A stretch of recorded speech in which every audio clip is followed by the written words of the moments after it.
Ya, nanti materi pertama kita mulai dari Bapak Suharman dengan materi tentang bahan baku pengolahan singkong, pemilihan bahan baku untuk pengolahan produk singkong. Nah, ini kurang lebih materi akan ada sekitar 10-20 menit. Nanti ibu-ibu bisa bertanya setelah seluruh materi sudah selesai. Jadi nanti ada 5 materi sudah disampaikan. Ibu-ibu bisa bertanya di situ agar waktunya lebih efektif. Nah, ini saya share screen ya.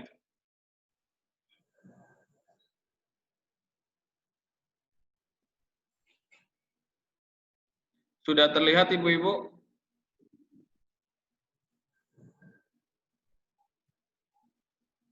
Halo? Materi yang saya share sudah terlihat? Belum ada. Masih hitam. Masih proses.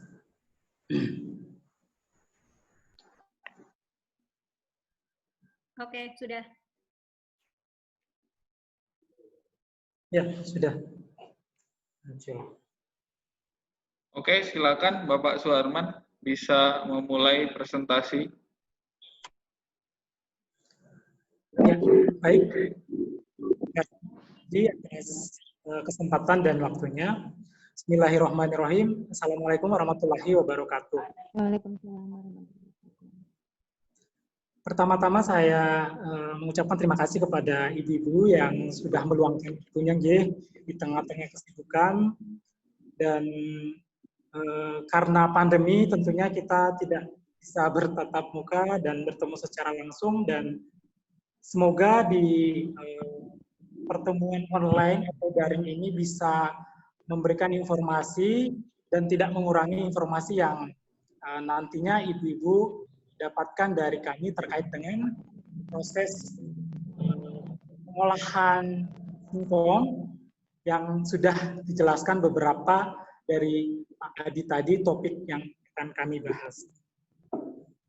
Nah, saya di sini fokusnya itu terkait dengan bahan baku, ya Bu, untuk produksi frozen singkong ini. Baik, langsung saja di materi. Untuk slide pertama ini, saya akan menjelaskan terkait dengan ketersediaan bahan baku, ya Bu. Jadi untuk mengolah bahan baku singkong, tentu kita harus mengetahui kira-kira bahan baku yang berkualitas itu seperti apa. Next, slide kedua, Mas.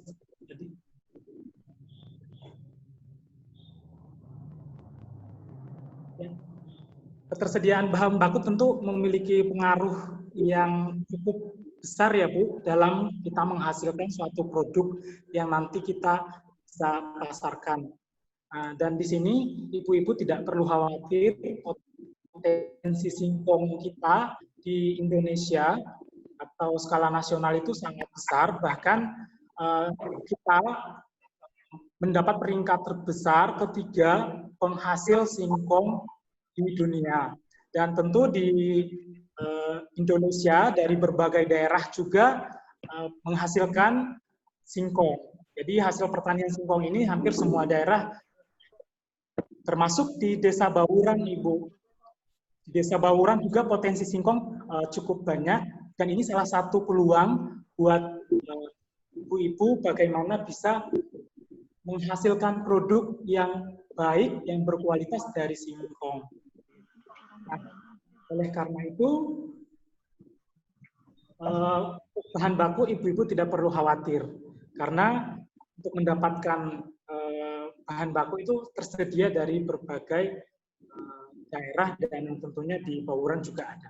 Nah, selanjutnya, yang kedua, ketika kita memproduksi suatu produk pangan olahan, apalagi ini berkaitan dengan pangan lokal di daerah kita, yaitu singkong, di daerah ibu-ibu yang banyak terdapat singkong, itu kita harus mengetahui dari sisi kesehatan kita mengolah suatu produk, salah satu contohnya singkong, kita juga harus tahu manfaat kesehatan dari produk kita. Nah, di sini di slide ini salah satunya arti kesehatan, yaitu singkong ini sebagai sumber energi. Nah, sumber energi di sini ibu-ibu tidak harus berasal dari beras atau nasi. Singkong juga dapat menghasilkan energi yang sama yang bisa membuat kita bisa beraktivitas dan dengan lebih produktif. Nah, kemudian di produk singkong juga itu bebas gluten, Ibu. Seperti halnya umbi-umbian lain. Ubi kayu ini juga bebas gluten. Nah, bebas gluten, produk yang berbasis bebas gluten itu bagus untuk pasien yang memiliki riwayat penyakit autisme. Mereka tidak bisa mencerna kandungan gluten di dalam suatu produk, sehingga produk dari singkong itu menjadi alternatif yang sangat baik, ibu-ibu. Kemudian yang ketiga itu, singkong juga mengandung serat juga, itu sangat baik untuk pencernaan kita ya, ibu-ibu. Itu mungkin sudah menjadi pengetahuan. Memang meeting Zoom ya? Ada Pak ya? Dan tak matiin itu memiliki kandungan kolesterol 0, sehingga aman buat orang-orang yang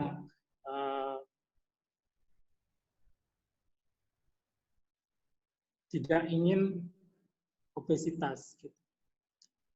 Kemudian di singkong juga mengandung vitamin K. Vitamin K ini berperan juga dalam membangun massa tulang. Kemudian sumber vitamin B juga ada, magnesium dan tembaga juga ada. Kemudian di singkong juga kaliumnya cukup tinggi, ibu-ibu. Jadi dari semua komposisi gizi yang ada itu sangat baik untuk kesehatan kita. Itu yang menjadi catatan penting buat kita yang nantinya akan memproduksi produk yang berbahan baku singkong. Untuk informasi nilai gizinya itu sangat penting kita ketahui, ibu-ibu. Sehingga kita bisa bersaing dengan produk-produk yang lain, karena kita punya nilai fungsional dari produk kita, ibu-ibu. Nah, yang kedua, ini kita tahu bersama bahwa di singkong itu memang mengandung HCN atau zat beracun, namun ibu-ibu tidak usah khawatir, ini banyak metode yang bisa dilakukan untuk bisa menghilangkan senyawa beracun ini atau HCN. Nah, salah satunya bisa melalui perendaman, kemudian pencucian juga bisa, perebusan, pengukusan, bahkan penggorengan atau pengolahan lainnya itu bisa mengurangi dan ataupun menghilangkan zat racun, yaitu HCN. Next. Nah, kita ke poin inti dari materi saya, yaitu bagaimana sih tipsnya memilih bahan baku singkong yang berkualitas tentunya dan empuk gitu. Nah, nanti ada beberapa poin yang akan saya jelaskan. Ini mohon diperhatikan baik-baik karena ini mengenai tips memilih bahan baku yang berkualitas. Next. Nah, yang pertama, ibu-ibu, kita sering menjumpai singkong yang ada di pasar maupun di supermarket itu kita kadang susah atau kesulitan membedakan mana singkong yang baru panen atau mana singkong yang sudah lama, karena ketika kita memilih bahan baku untuk produk kita, itu tentu kita harus memilih bahan baku yang berkualitas. Nah, salah satunya yang pertama itu pastikan kulit luar singkong itu terkelupas. Nah, sehingga itu terlihat warna kulit arinya. Nah, biasanya ibu-ibu mungkin sudah lebih tahu bagaimana memilih bahan baku yang baik, tapi ini sharing, semoga bisa menjadi pengetahuan tambahan buat ibu-ibu. Nah, kalau warna kulitnya merah muda, ibu-ibu, itu bisa dipastikan kalau singkong itu kualitasnya bagus. Jadi itu yang pertama. Itu tips yang pertama. Kemudian yang kedua, itu ibu-ibu bisa mengupas atau sedikit mencungkil kulit umbi singkong dengan kuku atau benda tajam lainnya. Jika terlihat itu berwarna putih, susu, dan tidak ada garis-garis berwarna biru atau hitam, dapat dipastikan itu singkong yang bagus untuk kita jadikan bahan baku. Nah, jadi sekali lagi, ketika kita membeli bahan baku, langkah kedua itu kita mencoba mencungkil kulit umbi singkong sampai terlihat dagingnya gitu. Kalau terlihat putih bersih, itu dapat dipastikan singkongnya bagus. Kemudian yang ketiga, kita perhatikan tanah yang menempel di kulit singkong. Jika tanah yang masih liat dan basah seperti lumpur, itu menandakan singkongnya baru dicabut, dan itu baik untuk dijadikan bahan baku yang paling ideal untuk diolah. Itu tips yang ketiga. Next.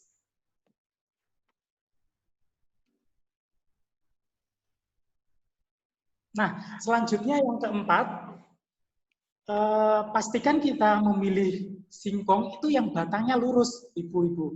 Dan ini cukup berisi atau gendut bagian tengahnya. Sehingga singkong seperti ini itu menandakan sudah siap panen, dan biasanya itu sudah banyak terdapat di pasaran dan lebih mudah kita menjumpai di pasar. Ingat sekali lagi untuk fisik dari singkong itu sendiri, di tengah-tengahnya itu agak besar atau gendut. Itu menandakan singkongnya bagus.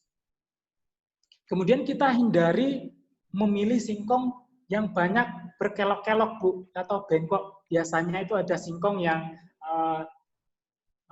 terlihat bengkok, tidak lurus. Karena selain biasanya banyak seratnya, juga susah saat diolah. Dan penampilannya juga kurang menarik. Jadi untuk produk frozen singkong ini pastikan ubi kayu itu berbentuk lurus dan berisi di tengahnya. Selanjutnya, untuk poin kelima atau tips yang kelima, ibu-ibu jika sudah membeli singkong, langkah terakhir itu memastikan kualitas singkong adalah itu bisa dipotong. Jika mudah terpotong dan tidak keras, dan dagingnya singkong itu agak lembab dan terlihat putih merata, berarti itu singkongnya bagus. Nah, yang keenam, terakhir ini, kita melakukan pencucian singkong supaya bersih. Apabila misalnya kita ada pekerjaan yang lain dan kita terlanjur mengupas kulit singkong, kita bisa merendamnya terlebih dahulu agar warnanya tidak berubah dan kualitasnya juga tetap baik.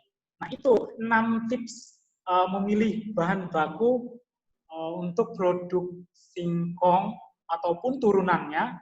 Kita tahu produk turunan singkong itu sangat banyak, ibu-ibu. Jadi ketersediaan bahan baku yang sangat potensial tentunya bisa membuat kita atau bisa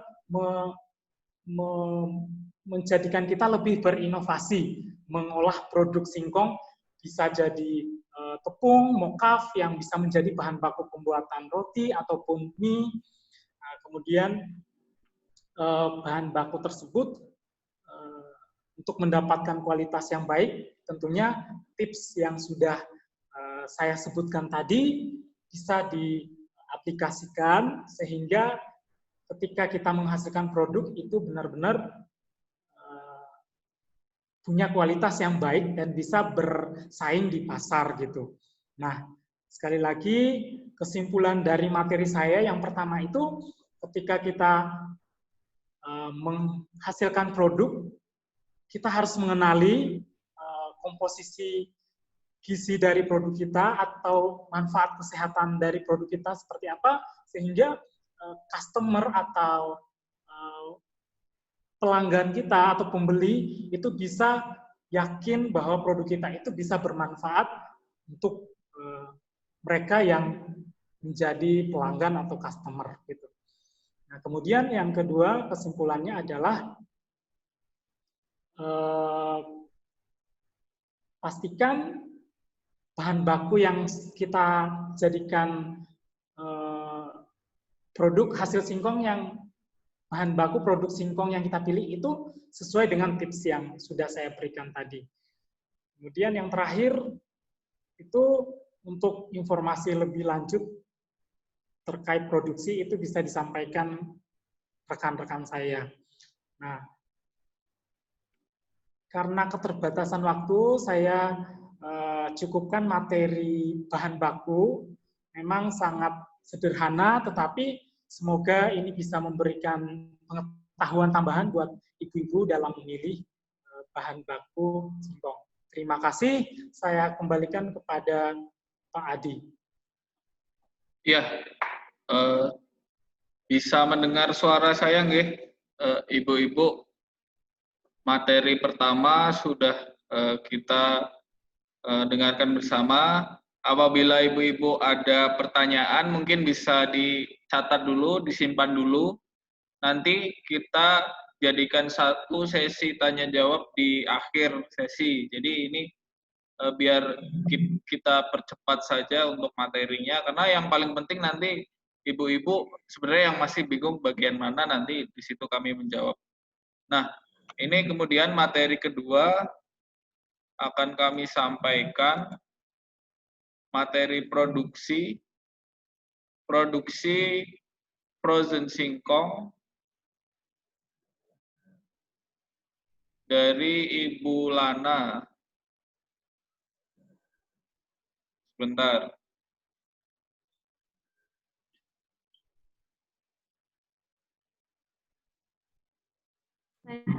Baik, terima kasih waktunya Pak Adi. Untuk frozen singkong sebelumnya mungkin ibu-ibu sudah familiar ya semuanya tentang frozen singkong atau singkong beku. Yang terkenal biasanya dari Salatiga. Pernah tahu Bu frozen singkong atau singkong beku? Sudah ya. Jadi kenapa kami memilih untuk mensosialisasikan tentang prosesnya frozen singkong? Saya melihat di daerah sana seperti yang saya sampaikan dulu itu di sana ada tempat wisata Puncak Sosok. Nah, di Puncak Sosok itu gorengan laku sekali di sana. Iya nggak, Bu? Nah, makanya dari situ saya berpikir kalau singkong beku itu nanti kita bisa menyediakan nanti di sana tinggal goreng. Jadi ketika menikmati senja di Puncak Sosok itu sambil menikmati gorengan singkong itu kayaknya nikmat banget ya Bu. Harapan kami seperti itu nanti target pasarnya. Cuman ya karena kendala sekarang sedang pandemi, jadi ya kita harus menyesuaikan diri. Tapi untuk frozen singkong pemasarannya tidak hanya di situ, nanti akan ada trik-triknya untuk pemasaran. Oke, saya fokus di proses pembuatan frozen singkong. Bisa di slideshow Pak Adi. Ini sudah tampil belum? Sudah tampil, tapi belum di slideshow. Ya, ini agak loading. Jadi, mungkin untuk pembuatan frozen singkong atau singkong beku, maaf nanti kalau saya nggak konsisten menyebutnya, kadang menyebut frozen singkong atau singkong beku, itu sama saja. Jadi, singkong beku adalah salah satu hasil olahan singkong yang dimasak terlebih dahulu, kemudian disimpan di tempat yang dingin atau sampai beku, jadi bisa tahan lebih lama. bisa sampai 1 tahun kalau disimpan di freezer. Itu. Ini mungkin hampir sama dengan kentang ya, yang biasa french fries ya, kentang goreng untuk produk. Nah, ini saya memberikan contoh produk-produk yang sudah terkenal. Jadi nanti ibu-ibu bisa mencoba membuat ini. Untuk proses produksinya biasa, apalagi ibu-ibu yang biasa masak, sudah biasalah membuat seperti ini. Jadi sudah saya jelaskan, next aja. Pak Adi, next. Oke, untuk alat dan bahan yang digunakan, juga alat-alat yang digunakan itu peralatan yang biasa digunakan sehari-hari. Jadi apa yang sudah ada di rumah itu sepertinya sudah mencukupi untuk proses pembuatan frozen singkong atau singkong beku. Cuman nanti kalau harapan kami ini bisa menjadi usaha ibu-ibu yang lebih besar, itu baru memikirkan alatnya yang lebih besar ya. Cuman untuk latihan itu bisa menggunakan alat-alat yang ada di rumah. Kemudian untuk bahannya itu singkong, bisa dipilih singkong sesuai tadi materi bahan baku. Kemudian untuk bumbunya bawang putih, ketumbar, gula, garam, dan air dingin. Bisa air panas, air dingin, nanti akan saya jelaskan. Next. Langsung saja masuk ke proses pembuatannya. Yang pertama, singkong dikupas. Cara mengupasnya sudah tahu ya, Bu. Mengupas singkong sudah biasa. Kemudian dikecilkan ukuran. Nah, ukurannya ini sesuai selera. Kalau yang saya contohkan tadi, punyanya yang Salatiga itu ukurannya 7 cm. Dan mereka mencari singkong yang ukurannya hampir sama diameternya, dipotong 7 cm.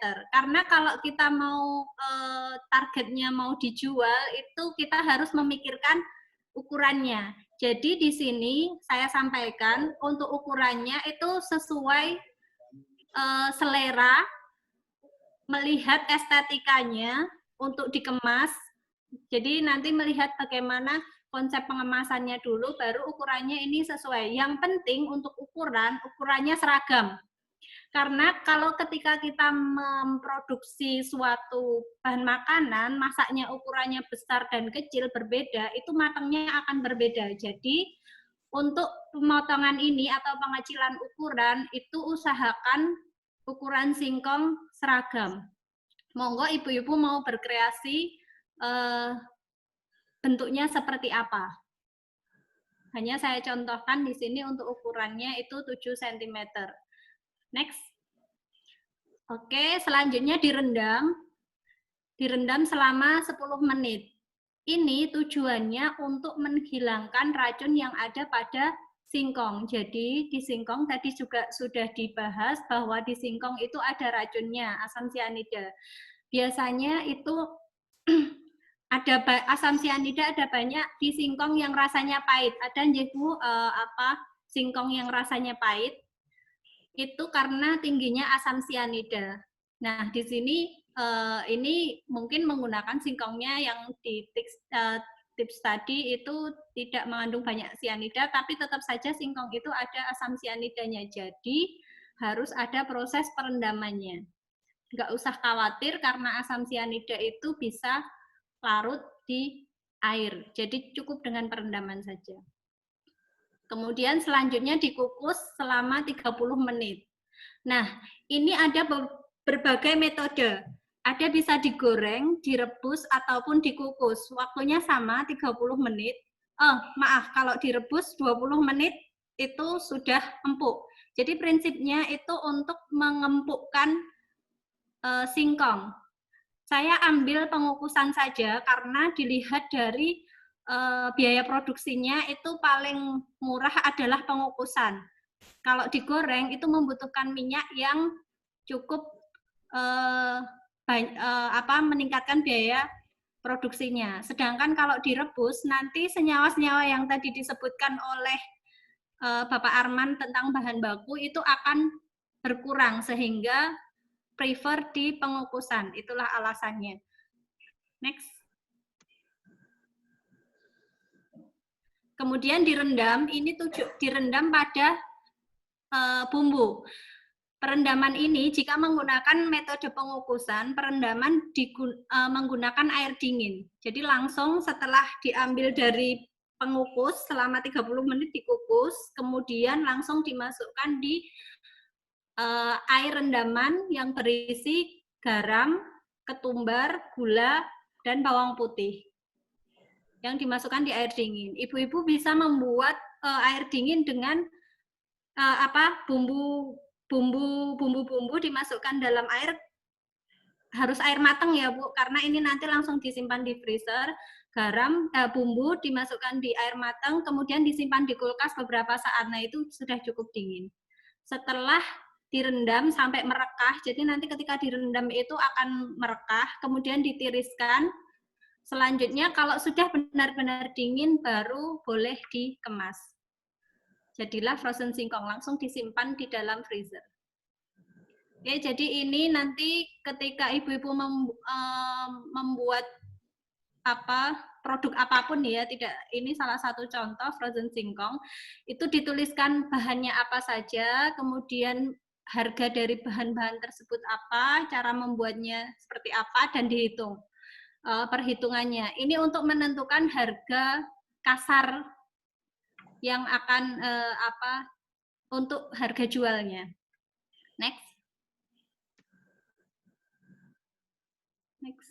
Nah, ini kasaran perhitungannya.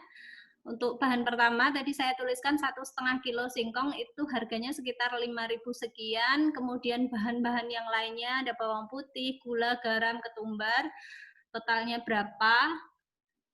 Kemudian kemasannya karena menggunakan kemasan yang plastik yang berbeda ya untuk frozen singkong, nanti akan dibahas, itu jadi lumayan tinggi untuk kemasannya.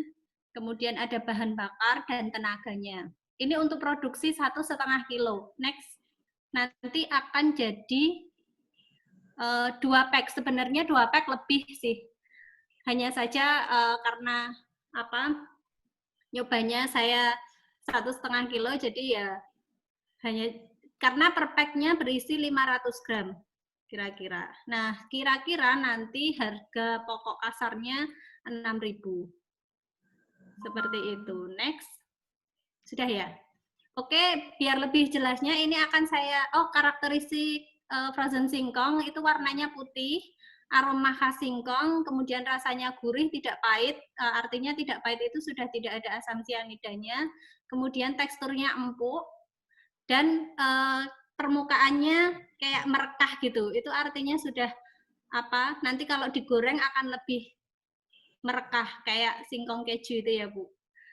Begitu. Next video. Saya akan menunjukkan untuk videonya, nanti bisa saya kirimkan linknya di YouTube untuk lebih jelasnya.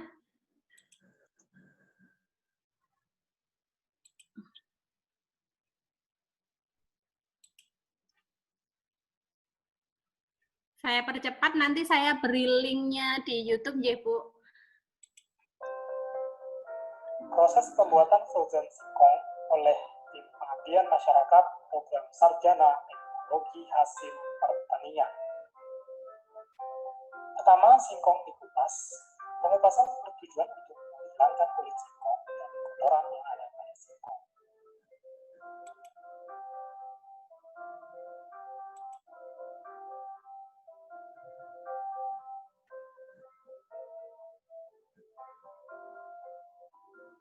Kemudian dicuci dengan air mengalir untuk menghilangkan kotoran. Kedua, singkong dipotong-potong sekitar 7 cm. Nah, ini untuk pemotongannya nanti bisa sesuai akan bentuk dan ukuran singkong sehingga proses pengolahan menjadi seragam. Ketiga, kemudian direndam air bersih selama 10 menit. Air yang digunakan sama semua singkong berendam. Perendaman bertujuan untuk menghilangkan racun yang ada pada singkong yaitu asam cyanida.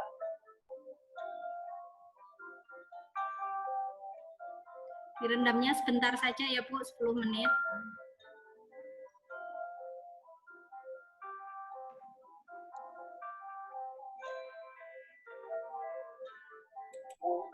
Kemudian disiapkan garam, bumbunya. putih sebanyak 30 gram, ketumbar 5 gram, garam 25 gram, dan gula 15 gram. Ini untuk airnya 1,5 liter. Itu bisa merendam 1 kilo singkong.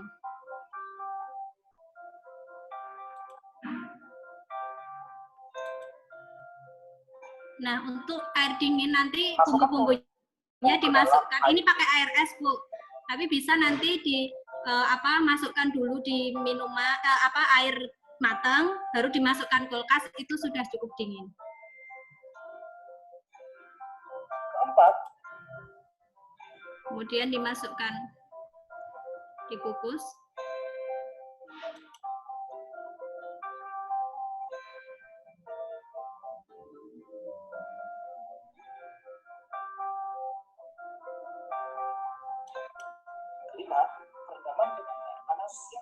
Setelah selesai dikukus, langsung masuk ke singkong rakah.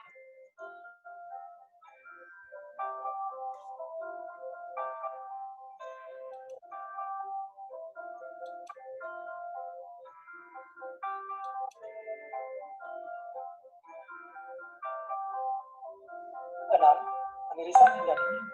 Penirisan dilakukan untuk memisahkan singkong dengan air sekaligus mendinginkan singkong agar saat dilakukan pengemasan tidak membusuk.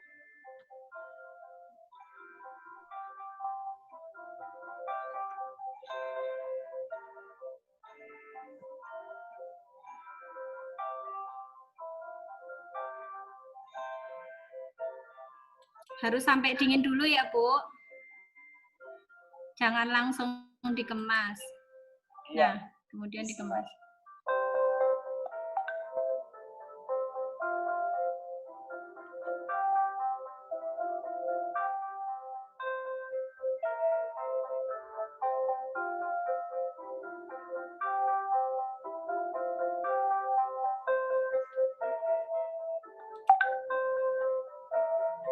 Ditimbang 500 gram.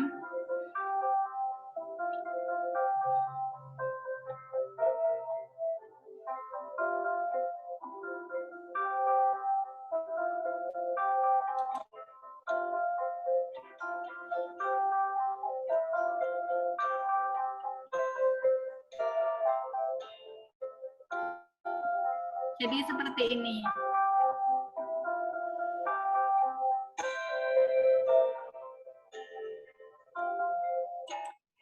Baik, seperti itu ya untuk frozen singkong. Nanti akan saya kirimkan link YouTube, jadi semuanya bisa akses. Selanjutnya untuk mokaf. Mokaf itu adalah tepung ajaib, Bu. Jadi harganya kan murah ya kalau pakai singkong produksinya, tapi bisa menggantikan terigu. Selama ini mungkin Bu Dani ya yang bikin makanan, produk-produk makanan kan pasti pakai terigu ya. Nah, tepung mokaf ini modified cassava flour itu bisa menggantikan terigu.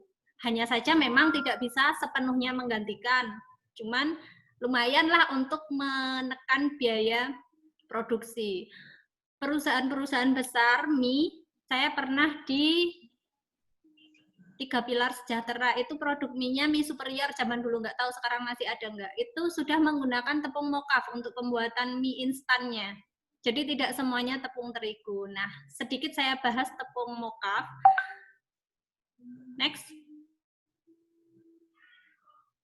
Next, Pak Adi. Nah, ini untuk penjelasannya tadi ya, sudah saya jelaskan tepung mokaf itu bisa menggantikan tepung terigu, itu sama kayak tepung singkong, tapi bukan gaplek ya. Kalau gaplek itu baunya masih ada bau singkongnya. Nah, mokaf ini tidak ada bau singkongnya, sudah hilang. Tapi dia memiliki karbohidrat dan protein yang hampir sama dengan tepung terigu. Hanya saja masih di bawah, untuk proteinnya masih di bawah terigu. Dan kenapa tidak bisa menggantikan terigu seluruhnya? Karena di terigu itu ada yang namanya gluten. Gluten itu yang bikin roti menjadi bisa mengembang. Kalau mokaf tidak ada, jadi tidak bisa benar-benar menggantikan semua. Hanya saja ini sudah saya tuliskan di bawah itu ya, belum di balik. Nah, untuk membuat cake itu bisa menggunakan tepung terigu 50-50 sama mokaf. Kemudian kalau gorengan itu bisa 30% tepung terigu, mokafnya 70%. Kemudian untuk roti bisa tepung terigunya 70%, diganti mokafnya 30%. Nah, kalau cookies itu kan keras, tidak perlu pengembangan juga, sehingga bisa menggunakan tepung terigunya 35%, mokafnya 65%. Ini bisa sampai 100%, jadi benar-benar menggunakan tepung mokaf bisa untuk cookies. Seperti itu. Jadi bisa menekan biaya produksi. Mokaf ini nggak ada baunya singkong, Bu. Tidak sama seperti gaplek, tepung gaplek ya biasanya, atau yang biasa dibuat di wol, itu masih ada bau singkongnya, kalau mokaf tidak. Nah, untuk alat dan bahan itu juga sama seperti apa tadi yang di rumah, insya Allah ada, jadi bisa mencoba di rumah dengan skala kecil terlebih dahulu. Next. Nah, proses pembuatannya sangat simpel. Singkong sama dikupas, dibersihkan, kemudian dikecilkan ukurannya 2 mm, sekecil mungkin, kayak ceriping, kayak membuat ceriping. Jadi bisa menggunakan slicer. Ini gambarnya. Jadi ini menggunakan diiris manual ya Bu, karena kita tidak ada slicer kemarin, jadi tidak di slicer, cuman bisa pakai apa serutan itu yang bisa digunakan untuk membuat ceriping. Kemudian direndam 3 kali 24 jam. Direndam 3 hari. Tapi setiap hari harus diganti airnya biar tidak bau. Jadi misal nih, rendam pertama itu jam 1 siang. Besok jam 1 juga diganti airnya, dibuang terus diganti air. Besok jam 1, besoknya lagi jam 1 diganti air. Jadi 3 hari tapi setiap hari diganti rendamannya agar tidak bau. Karena kalau 3 hari full pasti akan bau. Dan itu nanti akhirnya jadi kayak ceriping apa yang rasa gadung. Gitu. Baunya seperti itu. Tapi kalau ini kalau diganti terus nanti baunya akan hilang. Tidak ada bau singkong sekalipun karena ada proses fermentasi. Nah, titiknya membuat mokaf di sini, apa titik kritisnya yang harus benar-benar diperhatikan. Kemudian selanjutnya ditiriskan, next, dan dijemur. Dijemur menggunakan sinar matahari. Kemarin kami mencoba untuk sampai kering 3-4 harian. Ini fotonya, cuman kameranya tidak terlalu bagus, aslinya putih sekali, cuman ini agak gelap ya. Jadi warnanya putih seperti singkong, tidak berbau. Next. Nah, ini untuk karakteristik mokaf. Keberhasilan mokaf itu bisa dilihat dari karakternya seperti di bawah ini. Yang pertama, teksturnya halus. Setelah di blender itu halus, tidak ada serat-seratnya singkong. Kemudian warnanya putih. Kalau warnanya tidak putih berarti ada masalah pada proses misal perendaman atau penjemurannya. Kemudian aroma singkong hilang, tidak berbau sama sekali. Itu karakteristik mokaf. Begitu, terima kasih untuk proses produksi. Silakan saya kembalikan kepada Pak Adi. Ya, berikut materi tentang produksi singkong frozen dan tepung mokaf. Selanjutnya kita akan menyimak bersama materi tentang pengemasan produk singkong beku. Nanti kita akan belajar bersama di sini Ibu Dewi yang akan menjelaskan tentang pengemasan. Silakan Dewi. Baik, terima kasih. Suara saya didengar ya, Ibu-Ibu? Assalamualaikum warahmatullahi wabarakatuh. Saya rada deg-degan nih, Bu. Baru pertama ya. Serasa syuting. Sambil nunggu slide-nya. Kemarin kami, saya sibuk sebenarnya. Belum tahu nanti kira-kira singkongnya beku itu mau dikasih nama apa untuk labelnya. Kemarin saya membuat namanya Telasa. Ngapunten kalau tidak berkenan, nanti bisa misalnya menghendaki dirubah bisa. Telasa maksud saya kemarin Tela Asli Sanan, maksudnya gitu kemarin. Jadi kemarin yang di videonya yang disampaikan Bulana tadi mungkin labelnya masih contoh Ibu-Ibu. Jadi belum, kemarin biar terlihat ada labelnya aja. Nah, untuk hari ini saya mau memberi materi sedikit tentang pengemasan. Next.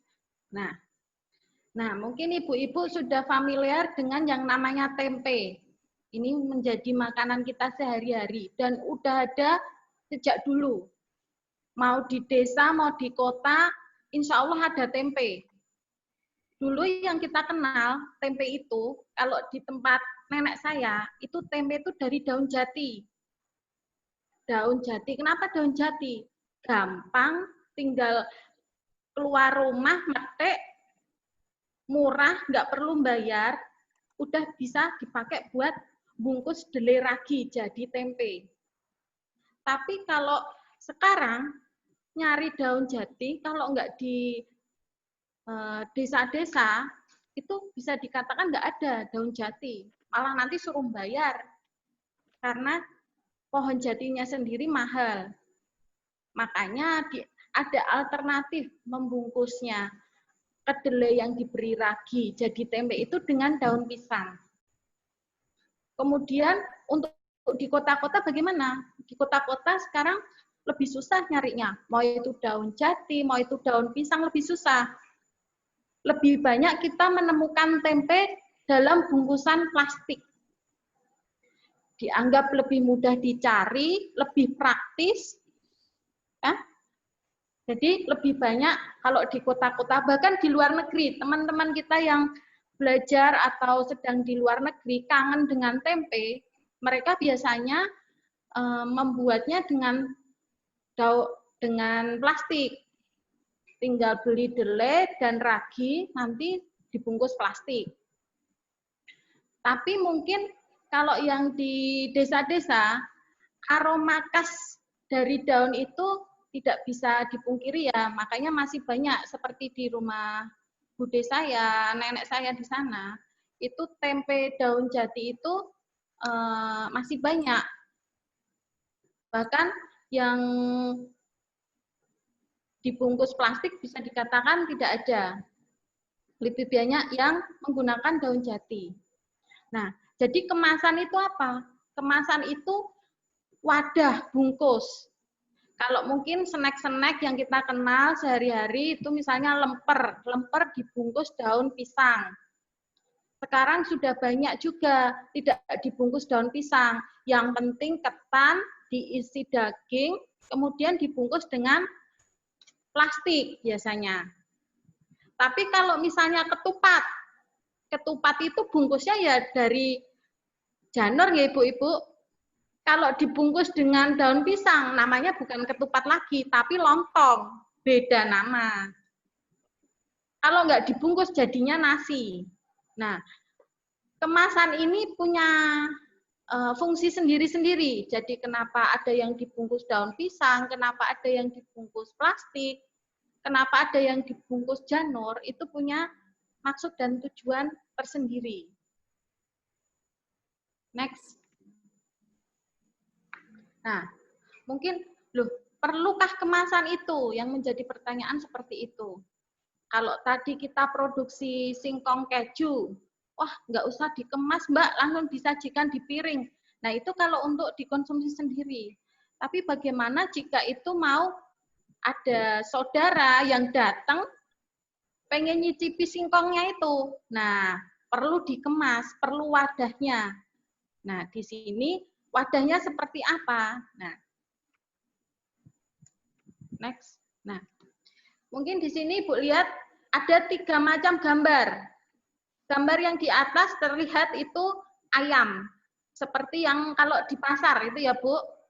Ayam diler di mejanya pedagang. Kemudian yang gambar di tengah itu mungkin Ibu udah mengenal base meat, base chicken, punyanya ayamnya Suciati.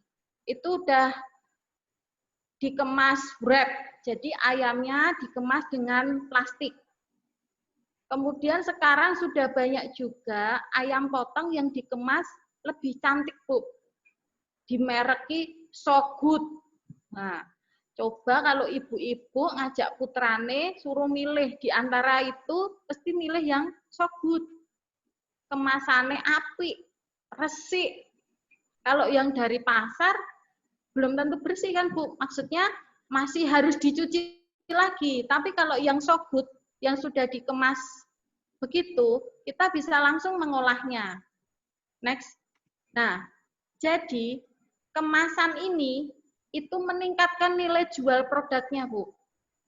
Harganya beda yang dibeli tanpa dikemas dari pasar dengan yang merek So Good. Sama-sama sekilo ayam harganya beda. Jadi nilai jual produknya beda. Karena apa? Kemasan. Jadi kemasannya berbeda, nilai jual produknya juga beda. Dan kalau putrane yang suruh milih, pasti milih yang So Good.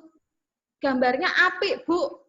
Wadahnya bagus, nggak kotor kalau megang. Kalau yang dari pasar, cemplung-cemplung, plastiknya teles. Udah. Bau, nanti kita harus cuci tangan segala macam. Putrane udah nggak mau pegang. Biasanya harus diolah dulu sama ibunya. Oke, next. Nah, sekarang aqua, Bu, yang familiar. Aqua itu kemasan botol plastik yang Ibu kenal. Itu harganya 3.000 dengan botol plastik. Nah, yang di sebelah kanan kemasannya bagus, itu botol kaca. Isinya sama air mineral, harganya beda, Bu. Kalau yang botol plastik itu 3.000, yang botol kaca itu bisa sampai 20-an ribu. Karena kemasan. Nah, Bu, tapi nanti harganya beda. Harga beda, pasarnya beda, Ibu. Mungkin kalau saya milih yang 3.000, murah, wong isinya sama. Tapi kalau yang mau di hotel-hotel, konferensi internasional, pertemuan presiden, segala macam, itu biasanya dalam bentuk kemasan kaca. Jadi kemasan ini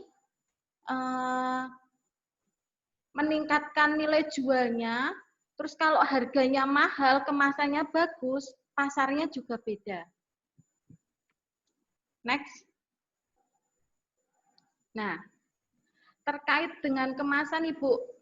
Jadi kalau kita mau mengolah makanan, kenapa harus kemasannya itu begini-begini? Kenapa sih harus ribet, kemasannya harus begini? Itu ada dasar hukumnya, Ibu-ibu. Jadi kalau misalnya nanti mau produksi singkong kejunya itu dengan dikemas plastik dan cuman diplastiki, nggak ada tulisan ini jenenge opo. Nah, konsumen itu berhak protes sama kita. Jadi itu haknya konsumen yang beli. Bu, iki bumbune apa kok ora ditulis? Iki halal ora? Dikei apa? Nah, itu haknya konsumen. Kalau konsumen merasa ditipu, bisa protes, nanti bisa ada hukumnya. Makanya kemasan ini tidak bisa diabaikan. Jadi harus benar-benar istilahnya kita jujur juga. Apa yang ada isi produknya apa, dan yang ada di kemasan labelnya itu harus sesuai. Tidak boleh bohong-bohong. Ngaten. Next. Nah, Sekarang kemasan yang baik. Nah, saya mau bilang tentang kemasan yang baik. Fungsinya. Jadi ada beberapa contohnya mie instan aja ya ibu-ibu, itu dikemasnya beda-beda. Di sini kemasan yang baik itu melihat dari fungsinya, desainnya, dan informasi pada label. Nah, di situ udah dikemas plastik, harganya lebih murah yang bawah itu. Itu untuk dikonsumsi di rumah. Tapi kalau kita bepergian, terus mau pakai panci manasi kan susah. Nah, didesainlah kemasannya berbeda. Inovasi dibikin cup seperti pop mie. Tinggal cur air panas bisa jadi mie santap, mie goreng juga sama. Nah, kemasan ini punya tujuan masing-masing. Jadi fungsinya masing-masing. Kalau yang di bawah, yang kemasan plastik biasa, mungkin untuk dikonsumsi di rumah tangga. Kemudian kalau yang di atas, mungkin kalau kita bepergian atau biasanya sekarang udah banyak, Indomaret juga jual pop mie menyediakan air panas. Jadi tergantung fungsi. Desainnya harus menarik ibu-ibu, biar orang beli. Nek gambarnya bruwet, ada yang warna birunya aja. Birunya burem sama yang birunya cetha di kemasan. Mesti ibu-ibu udah mikir, wah ini kemasannya wis suwe, aku milih yang lebih jelas. Nah, makanya kemasannya harus baik. Kemudian informasi di label harus benar dan jujur. Di situ dibilangnya mie goreng. Atau misalnya kita mengatakan bahwa di situ ada kandungan, biasanya kalau terkait halal haram, ada tidak mengandung babi, padahal prosesnya ada menggunakan babi, itu tidak boleh seperti itu. Nanti bisa kena sanksi, kena pidana, karena ada dasar hukumnya tadi. Jadi yang disampaikan, yang tertulis di kemasan, itu harus benar dan jujur. Next. Nah, terkait kemasan ibu-ibu, itu ada yang namanya label. Label itu tulisan, bisa gambar, bisa tulisan, bisa gambar dan tulisan, yang isinya tentang informasi tentang produknya tersebut. Dan itu bisa ditempelkan di luar kemasan, bisa ditaruh di dalam produknya, atau itu tergantung selera kita ya, mau menaruhnya di mana, atau dicetak pada kemasan, jadi bisa ditempel, atau ada biasanya plastiknya itu sudah ada labelnya, gitu. Oke, next. Nah, jadi di label pangan itu isinya apa aja? Sebenarnya isinya itu bisa banyak sekali, ibu-ibu. Ada mereknya, kemudian ada nama produknya, ada tanggal produksinya, tanggal kadaluarsanya, komposisi, berat bersihnya, metode penyimpanan dan penyajian, atau saran penyajian, kemudian nama dan alamat produsen, sertifikasi, dan yang lainnya. Jadi misalnya, tapi di antara banyak-banyak poin ini, ada beberapa poin, yang paling penting harus ada, itu yang saya beri tanda merah. Harus ada nama produk. Jadi orang bisa tahu, itu tuh singkong, opo uwi, opo. Nah, kadang kan orang nggak tahu. Nah, harus ada nama produknya. Kemudian tanggal kadaluarsa. Jadi produsen itu saat mau mengkonsumsi bisa tahu itu kira-kira kadaluarsanya kapan. Kalau misalnya nanti terjadi keracunan karena kita tidak menuliskan tanggal kadaluarsa. Kalau misalnya pun kita produksi belum tahu ibu-ibu tanggal kadaluarsanya kapan, bisa dituliskan tanggal produksinya. Kita tuliskan produksinya kapan, gitu. Jadi kalau misalnya ada kerusakan di produk kita, kita bisa tahu, oh ini di pas produksi tanggal semene, gitu.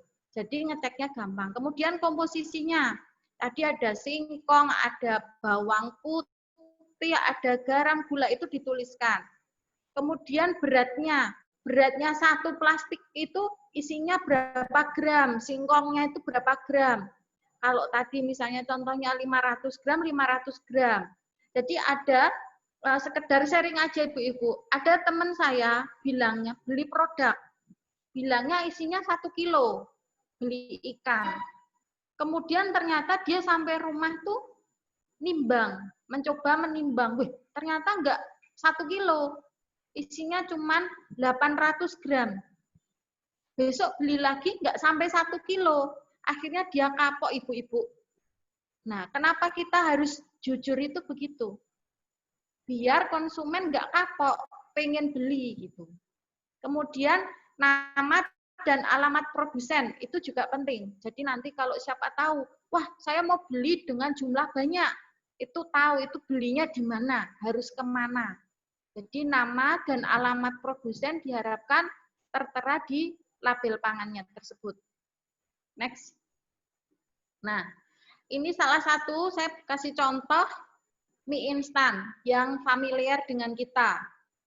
Mereknya itu Indomie, Ibu-Ibu. Mereknya Indomie, nama produknya mie goreng, rasa sambal mentah, kalau yang ini. Jenis produknya mie instan. Kemudian ada saran penyajian. Jadi kalau di Indomie itu Bu, biasanya di belakang itu tertulis cara masaknya, ngerti nggih Bu? Cara masaknya direbus berapa menit. Pernah kejadian mie telur asin yang lagi ngehits itu Bu, waton, jadi mereka ada yang beli, masaknya tidak mengikuti saran penyajian. Begitu dicicip rasanya loh, kok nggak enak. Lah karena tidak mengikuti instruksi penyajian tersebut. Kalau mengikuti, insya Allah hasil rasanya itu sesuai dengan produsennya itu yang dibuat. Jadi kalau kita mau mengolah, diharapkan saran penyajian yang ada di kemasan itu dibaca. Misalnya ibu-ibu tumbas, apa nggih? Yang kemasan beku, produk beku. Produk beku di situ tertulis, kalau saran penyajian ditoweng dulu, ditoweng itu diencerkan, jadi biar tidak dalam kondisi beku, udah cair, ya berarti harus ditoweng dulu. Kalau ibu-ibu langsung mengolahnya, nanti rasanya berbeda ibu-ibu. Oke, jadi saran penyajian itu penting. Next. Oke, terkait nama produk. Nah, jadi nanti kalau misalnya ibu-ibu mau produksi singkong siap goreng tadi, singkong bekunya itu, nama produknya itu penting ibu-ibu. Nanti misalnya mau bikin produk singkong dari sana atau mokasnya itu dirapatkan dulu. Dari P2WKSS sana, kira-kira nama produknya apa? Bisa yang menarik, mudah diingat, mudah diucap.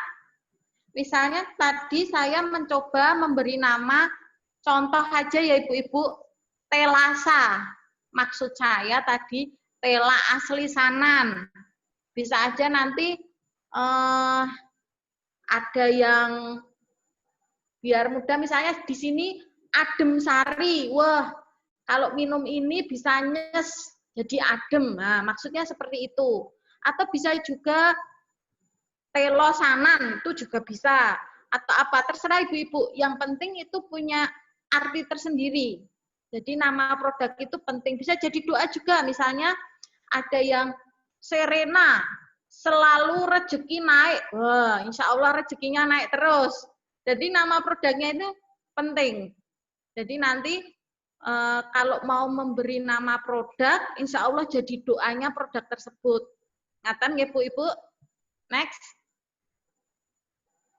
Nah, ini tadi udah dibahas dari singkong yang sekilo cuman 3.500 Ibu-Ibu.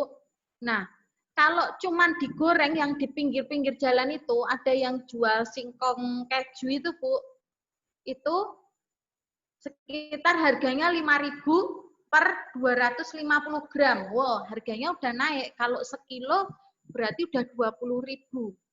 Oke. Nah, terus kalau dibikin beku seperti yang di Salatiga itu udah memproduksi Bu, udah banyak dikenal. Itu lebih mahal lagi Bu Ibu. Hanya dengan proses yang sederhana tadi yang disampaikan Bu Lana, harganya sudah mencapai 18.000. Jadi kemarin saya sempat survei beberapa singkong keju, harganya ada yang 16, ada yang 18. Bahkan lebih. Itu harganya untuk sekitar 500 gram. Wah, berarti untungnya banyak Bu. Prosesnya nggak ribet. Bisa jadi oleh-oleh. Harapannya begitu. Jadi nanti masalah produksi, kalau ibu-ibu berkenan produksi, terus nanti dikemas yang bagus, dipasarkan. Kalau misalnya ini karena kaitannya dengan singkong dibekukan, wah Bu, susah bekukannya, kita kulkas terbatas. Bisa sewa freezer dulu Bu Ibu. Sekarang udah banyak ya penyewaan freezer. Atau bisa juga langsung dijual di toko-toko oleh-oleh yang menyediakan freezer. Seperti di UGM ada Agroplaza, di sana bisa kita istilahnya nitip di sana. Di sana menyediakan freezer. Banyak produk UMKM yang dijual di sana. Jadi bisa menjadi alternatif ibu-ibu kalau nanti keterbatasan freezer. Ngaten. Next. Nah, terkait dari kemasannya tadi, yang memungkinkan untuk dikemas untuk singkong kejunya maupun mokaf itu dengan kemasan plastik. Loh, kenapa kena kemasan plastik? Kalau daun ya ribet ya Bu. Sekarang apalagi nyari daun jati. Mungkin di sana masih banyak itu daun jati.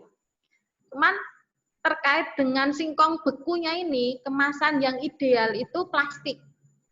Karena harganya juga murah, Ibu.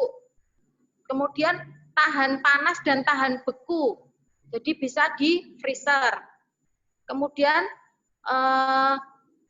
produknya kelihatan. Jadi konsumen mau lihat, kalau beli mau lihat, oh ini singkong gini-gini. Dan ukurannya bervariasi. Jadi misalnya nanti mau dikemas yang lebih kecil, mau 250 graman aja Bu, bisa. Pilih kemasan yang kecil plastiknya.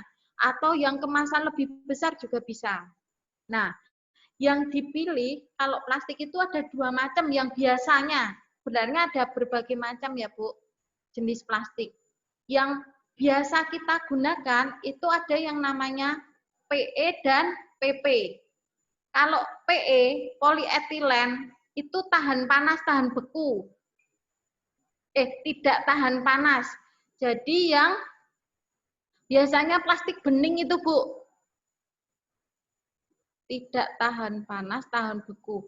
PE itu yang plastik es, ding, Bu, plastik es. Jadi kalau ibu-ibu biasanya bikin es batu, itu nggak bisa asal pakai plastik.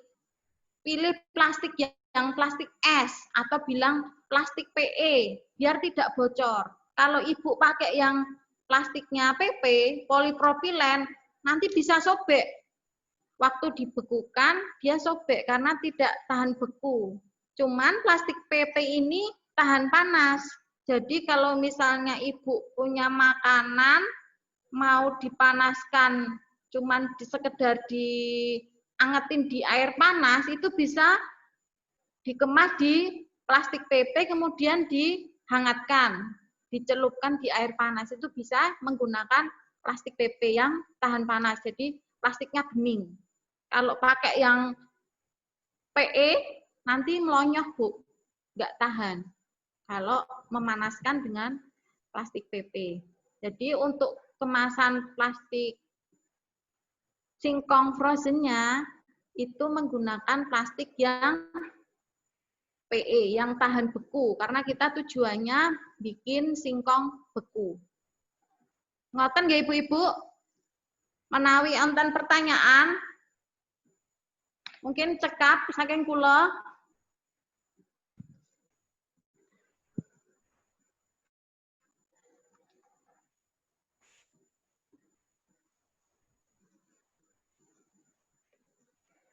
Selanjutnya, Ibu-ibu bisa mendengar ya suara saya? Ya, materi selanjutnya kita akan belajar dengan Ibu Atika tentang produk industri rumah tangga. Jadi perizinan untuk industri rumah tangga. Silakan Ibu Atika, bisa. Ya, Sudah jelas suaranya ya? Coba. suaranya sudah jelas ini. Oke, sudah jelas Bu. Oke, terima kasih atas waktu yang telah diberikan. Selamat siang Ibu-ibu semua. Hari ini saya mau menjelaskan sedikit tentang PIRT atau Perizinan Industri Rumah Tangga.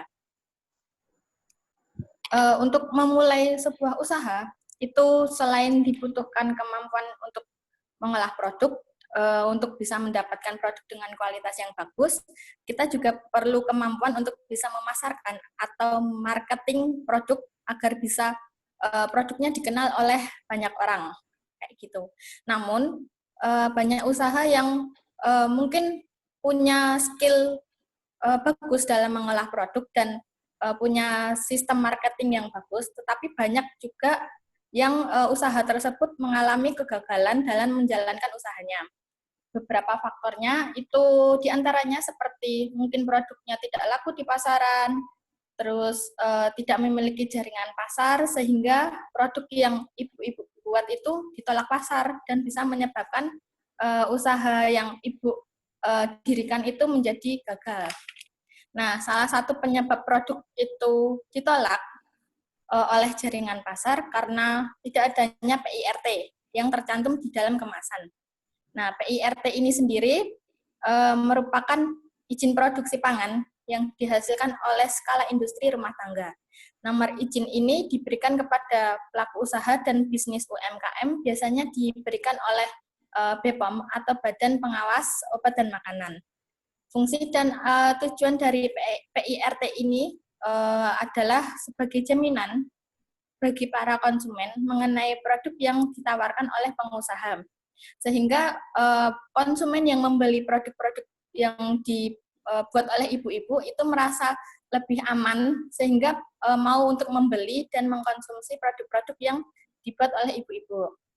Ada 3 izin yang perlu didapatkan oleh suatu usaha UMKM. Next, yang pertama itu ada IUMK atau izin usaha mikro kecil. Nah, IUMK ini sendiri merupakan suatu bentuk legalitas agar suatu usaha itu bisa berjalan lebih kuat, sehingga usaha yang ibu-ibu dirikan ini bisa mendapatkan pengakuan dari usaha-usaha lain atau lembaga-lembaga UMKM yang lain dan memiliki dasar hukum sehingga bisa membantu dalam selama usaha ibu-ibu ini berjalan. Dengan adanya IUMK ini, maka usaha yang ibu dirikan ini akan mendapatkan pengakuan dari lembaga lain dan mendapatkan kepercayaan dari konsumen.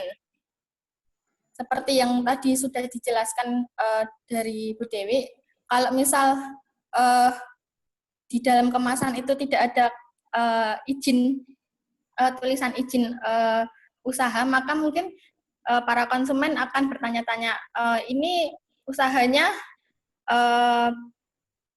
bagus atau enggak ya, atau gimana proses pembuatan produknya, apakah menggunakan bahan-bahan yang bagus atau tidak. Kalau ada izin dari IUMK ini, maka konsumen pun bisa lebih percaya dengan produk-produk yang mungkin dihasilkan oleh usaha dari ibu-ibu. Nah, ada 2 cara untuk mendapatkan izin usaha mikro kecil ini, yaitu dengan cara secara offline atau secara online. Kalau secara offline-nya itu bisa dilakukan di sebelumnya. Slide sebelumnya. Bisa didapatkan dari kantor kecamatan dengan ibu-ibu membawa formulir atau membawa dokumen-dokumen serta mengisi formulir yang mungkin sudah dipersiapkan. Kemudian formulir dan dokumen yang yang sudah ibu persiapkan itu kemudian dibawa ke kecamatan setempat, maka kecamatan setempat akan memeriksa kelengkapan dan kebenaran dari formulir dan dokumen yang ibu-ibu bawa. Apabila sudah lengkap dan benar, maka camat akan memberikan naskah atau sertifikat dari IUMK. Tapi jika dokumen dan formulir yang ibu bawa itu belum lengkap, maka camat akan mengembalikan formulir dan persyaratan dokumen-dokumen persyaratan untuk dilengkapi kembali oleh ibu-ibu. Yang kedua, permohonan perizinan secara online. Next. Slide selanjutnya.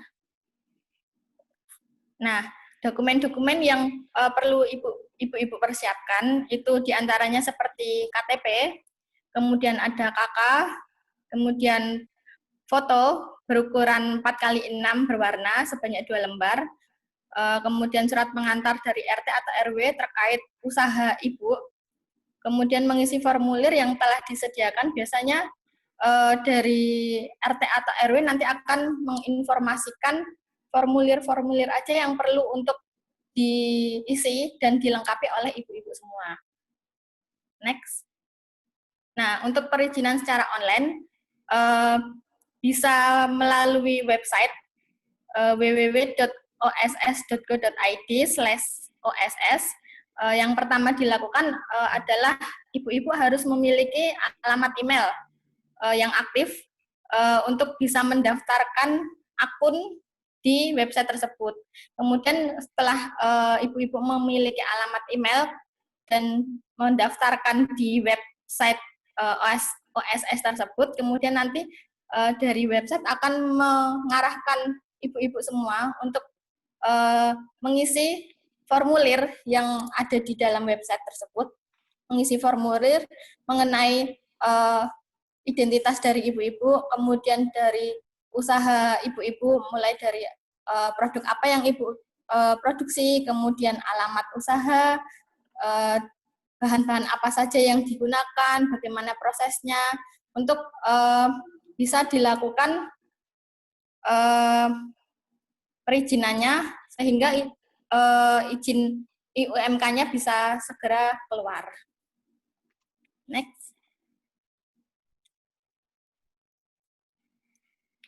Nah, ini gambaran besarnya alur perizinan produk untuk mendapatkan izin usaha mikro kecil tadi. Dari PUMK atau pelaku usaha mikro dan kecil membawa persyaratan seperti yang tadi sudah saya sebutkan, ada surat pengantar RT RW, KTP dan yang lain sebagainya itu. Kemudian surat-surat dan kelengkapan dari berkas-berkas tadi diberikan kepada kecamatan, untuk dari kecamatan itu untuk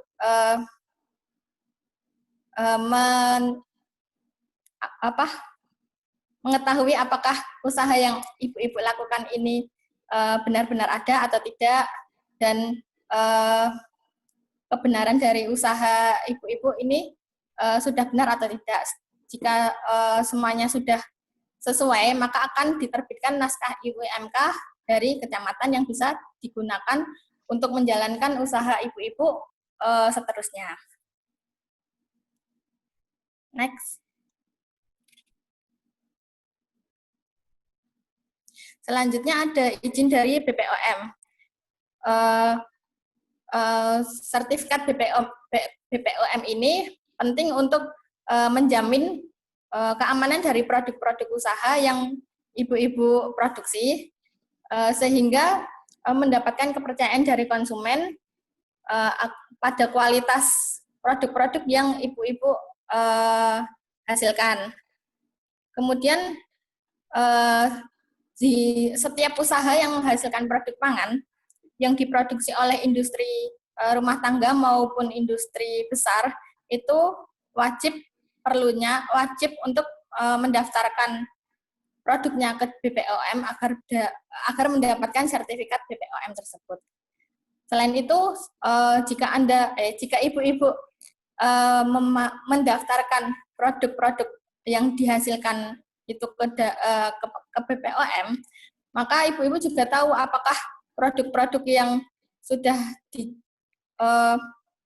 diproduksi selama ini, sudah dikerjakan selama ini itu ada kekurangan atau tidak. Kalau dari BPOM menolak pengajuan permohonan sertifikat dari ibu-ibu, berarti mungkin dari proses pengolahan produksinya atau bahan-bahan yang dilakukan mungkin masih ada kekurangan, sehingga dari situ bisa digunakan oleh ibu-ibu untuk bisa meningkatkan kualitas dari produk yang dihasilkan, sehingga bisa diajukan lagi ke BPOM dan meningkatkan kualitas produk yang ibu-ibu hasilkan. Pendaftaran produk pangan ke BPOM ini bisa dilakukan secara online, yaitu melalui e-registration pangan olahan yang ada di websitenya BPOM, yaitu www.e-bpom.go.id. Next.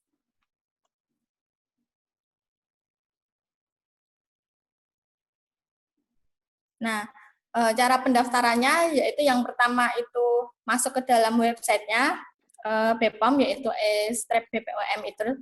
Kemudian pilih bagian registrasi baru. Setelah mendaftar di akunnya BPOM, maka akan muncul formulir pendaftaran. Nanti ibu-ibu harus mengisi formulir pendaftaran yang ada di website tersebut, mulai dari nama usaha ibu-ibu, produk apa yang dihasilkan, proses pengolahannya, bahan yang digunakan, dan yang lain sebagainya. Kemudian nomor izin usaha, jadi ibu-ibu harus mendapatkan nomor izin IUMK sebelumnya untuk bisa didaftarkan ke BPOM. Kemudian alamat usaha, dan yang lain sebagainya. Kemudian yang langkah kedua, memasukkan data PSB yang dimiliki oleh masing-masing usaha. PSB ini adalah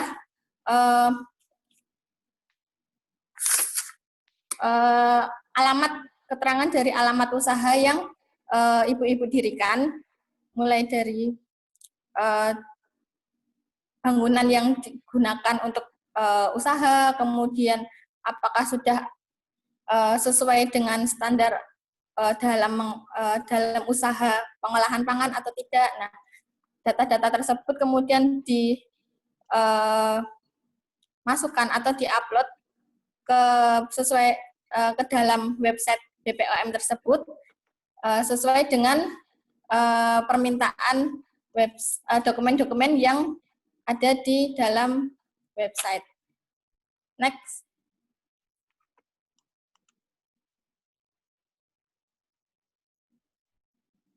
Nah, berkas-berkas yang sudah di-upload atau dimasukkan ke dalam website tersebut, kan berarti ada hard copy atau berkas kertas yang aslinya. Nah, berkas yang aslinya itu dikirim ke alamat yang tertera di website.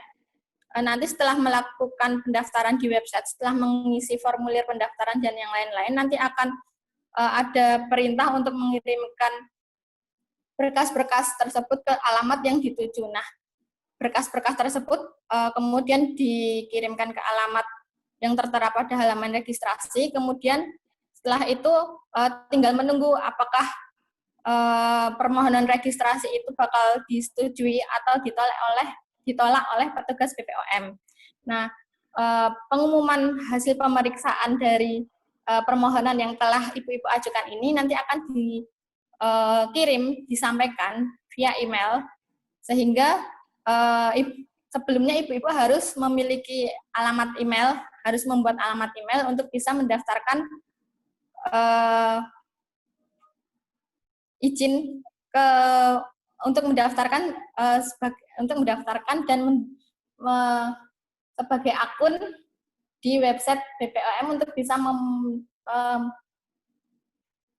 mengirimkan permohonan sertifikat BPOM ini. Next.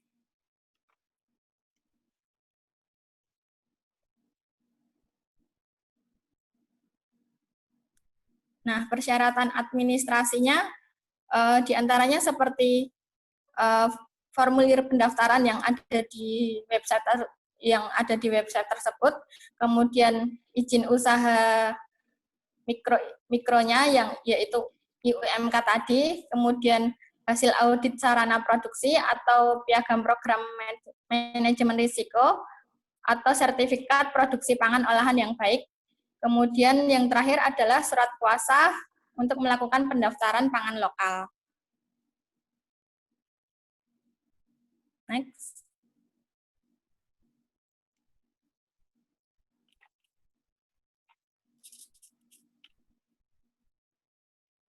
Nah, ini alur besarnya untuk melakukan registrasi sertifikat BPOM. Yang pertama mulai dari gambar yang bagian atas, itu ibu-ibu melakukan registrasi secara online untuk bisa membuat akun di website dan mendapatkan hak akses di website tersebut. Kemudian nanti akan dilakukan verifikasi secara online dari badan POM-nya. Nanti kalau usaha ibu tersebut diterima atau ditolak, maka akan mendapatkan pemberitahuan lewat email ibu-ibu. Setelah itu, nanti kalau sudah mendapatkan pemberitahuan apakah itu diterima atau tidak, nanti berkas-berkas akan dikirim ke alamat yang ada di halaman pendaftaran. Setelah itu, nanti ibu-ibu melakukan pengajuan secara online lagi dengan melakukan pembayaran PNBP. Setelah itu akan dilakukan pemeriksaan dari BPOM. Jika nanti diterima, nanti akan dilakukan proses tindak lanjut. Setelah itu akan mendapatkan surat rekomendasi sehingga bisa mendapatkan sertifikat dari badan POM tersebut. Next.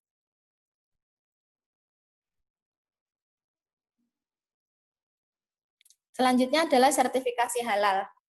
Sertifikasi halal ini penting untuk sebagai jaminan bahwa produk-produk yang ibu-ibu sudah buat itu telah menggunakan bahan yang halal dan dengan proses pengolahan yang halal pula atau sesuai dengan standar kehalalan. Sehingga konsumen yang khususnya muslim yang ingin membeli atau mengkonsumsi produk-produk dari yang telah ibu buat itu menjadi lebih percaya dan aman, sehingga mau untuk membeli dan mengkonsumsi produk-produk tersebut. Apalagi kalau di Indonesia ini jumlah penduduknya itu mayoritas muslim, sehingga sangat penting adanya sertifikasi halal.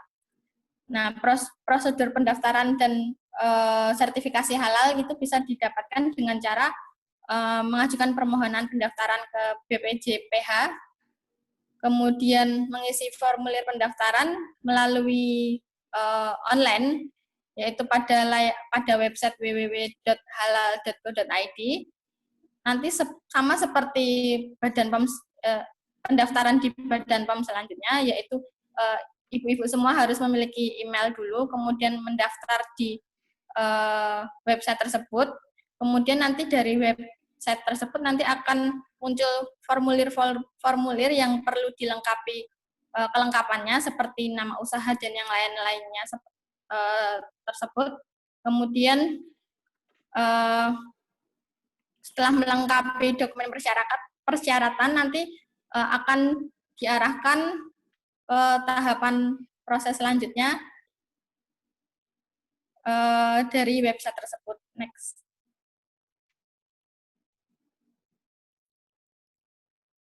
Nah, ini gambarannya untuk bisa mendapatkan sertifikasi halal. Yang pertama itu pelaku usaha atau ibu-ibu sekalian melakukan permohonan, mengajukan permohonan sertifikasi halal, kemudian dengan cara masuk atau mendaftar di website BPJPH tadi, kemudian dokumen-dokumen yang telah ibu-ibu lengkapi akan diperiksa oleh BPJPH kurang lebih biasanya kurang dari 10 hari kerja. Kemudian dari BPJPH setelah memeriksa dokumen-dokumen tersebut menetapkan apakah usaha ibu itu diterima atau tidak. Kalau diterima berarti akan dilanjutkan proses selanjutnya hingga bisa mendapatkan sertifikat. Setelah itu dari BPJPH akan melakukan inspeksi atau audit atau pengujian ke usaha ibu-ibu, ke tempat usaha ibu-ibu untuk memeriksa atau menguji apakah mulai dari bahan baku hingga produk siap jadi itu semua dari prosesnya itu dilakukan secara halal atau tidak. Kemudian setelah itu akan dari hasil pengujian itu akan diberikan kepada MUI untuk ditetapkan apakah usaha dari ibu-ibu ini memang sudah pantas untuk mendapatkan sertifikat halal atau tidak. Setelah itu dari MUI kemudian akan diberikan lagi kepada BPJPH untuk bisa menerbitkan sertifikat usaha yang telah ibu-ibu ajukan tadi. Kemudian ibu-ibu bisa mendapatkan sertifikat halal tersebut. Next.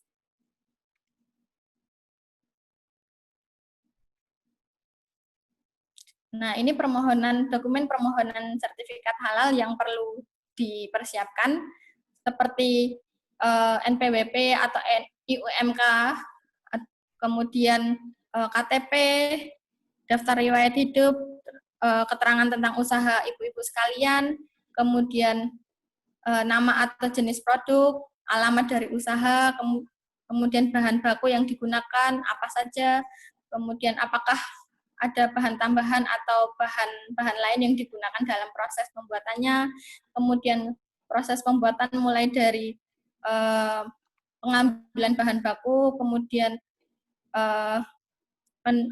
penyimpanan, pengolahan, apakah sudah sesuai dengan standar kehalalan. Setelah itu dari proses pengemasan juga akan diminta dokumennya. Setelah itu nanti dokumen-dokumen tersebut bisa diserahkan kepada BPJPH untuk dilakukan pemeriksaan selanjutnya. Terima kasih. Maaf kalau dalam pengucapan kurang jelas. Saya kembalikan kepada host. Silahkan Pak Adi.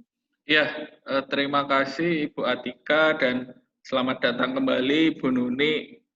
Mohon maaf bila nanti materi yang kami berikan tadi misal Ibu Nuni melewatkan, nanti akan kami sampaikan filenya dan print out-nya.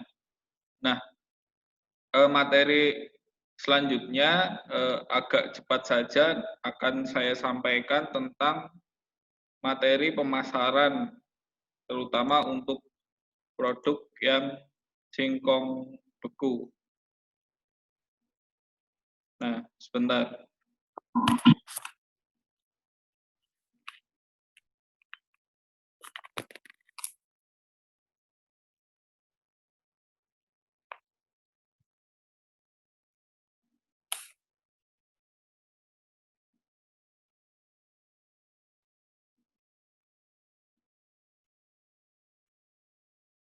Mohon maaf ini agak loading, jadi agak menunggu.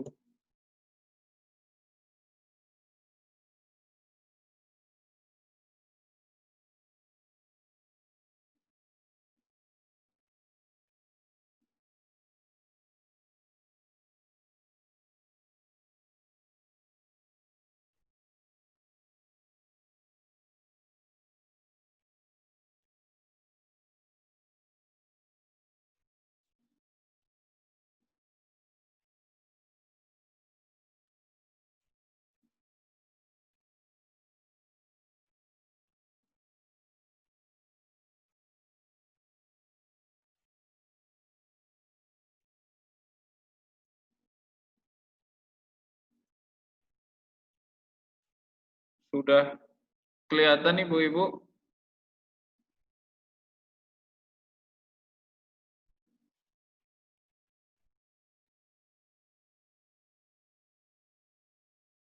Apakah slide-nya sudah terlihat Ibu-ibu?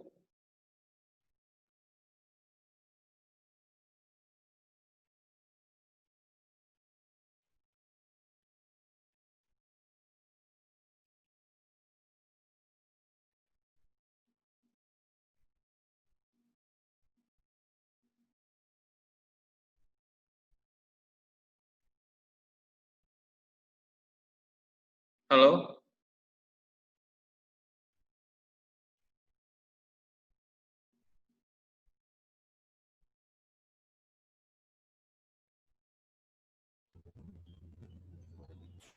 Apakah slide saya sudah terlihat Ibu-ibu? Oke.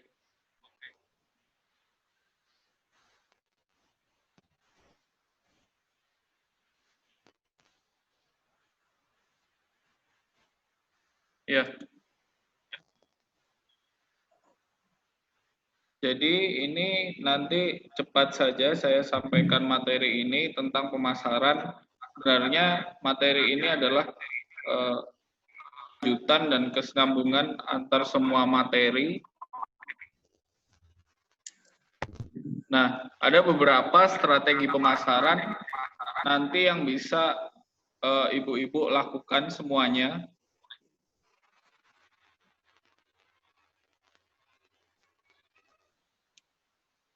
Nah, ada namanya direct selling, partnership, online selling, dan delivery service. Nah, nanti ini akan kita bahas satu persatu.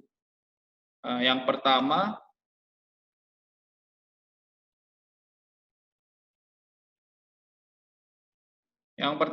kita bahas tentang direct selling. Jadi intinya adalah pemasaran ini adalah jual langsung di toko. Artinya ibu-ibu bisa toko ini berupa toko yang sementara, bisa di rumah produksi misalnya di bagian depan diberikan semacam penanda atau baliho bahwa ini adalah toko untuk singkong beku seperti itu, sehingga konsumen yang ingin beli bisa tahu bahwa ini adalah toko.